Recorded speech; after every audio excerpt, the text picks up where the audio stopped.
There are over 10 million resources in Guru's search engine and many billions more on the open web. How can you choose which ones to include in your collection? Here are a couple criteria worth keeping in mind. Purpose. Don't just throw in resources to fill space. Each resource should produce a unique learning outcome.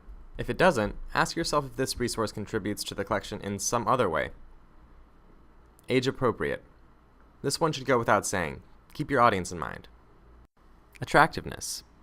So they say you're never supposed to judge a book by its cover, but in the case of digital resources, a little flashiness can really help grab your students' attention. Interactivity. This is one of the main advantages of using digital resources, so make sure you take advantage of it. Your students will quickly get bored if all they're doing is reading text, so give them something to do. Reliability. Who published this resource?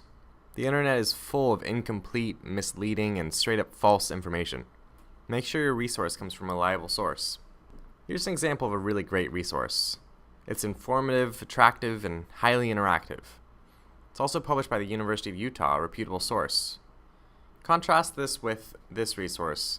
Notice how there's very little actual content on this page outside of a few lines of text, and lots of distracting pieces outside of it. Keep these criteria in mind when you're choosing resources for your collection. Don't be afraid to be picky.